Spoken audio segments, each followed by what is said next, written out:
আমি বান্দা এসেছি। আল্লাহ, তুমি না রহমান, তুমি না গফফার, তুমি না সত্তার, তুমি না খালিক, তুমি না মালিক। মৌলা, তুমি চাইলে তো দিনকে রাতও বানাইতে পারো, রাতকে দিনও বানাইতে পারো সেকেন্ডের আগে। মৌলা, তুমি তো চাইলে মৃতকে জীবিতও বানাইতে পারো, জীবিতকে মৃতও বানাইতে পারো।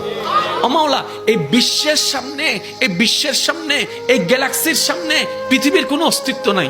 পৃথিবীর সামনে আমি 3.5 হাত মানুষের কোনো অস্তিত্ব নাই। মৌলা, এই ছোট্ট নগণ্য বান্দাটা তোমার কাছে এসেছি। মৌলা, মা তো ফেরাই দেয় না, মায়া করে।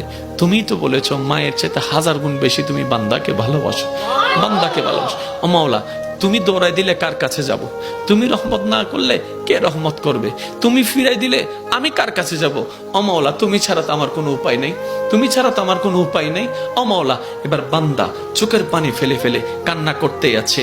সেই কান্নার আওয়াজটা দুনিয়ার জমিনে ডানাও যদি 1 হাত না যায় হতে পারে, কিন্তু সেই আওয়াজটা রব পর্যন্ত পৌঁছায় যাচ্ছে, রব পর্যন্ত পৌঁছায় যাচ্ছে।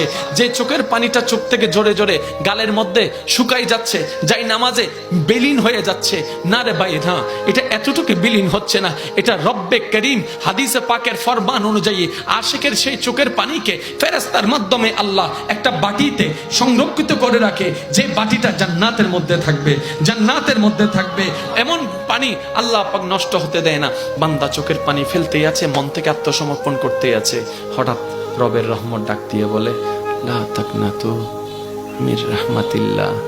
এত টেনশন করস কেন? আমি রব আছি না।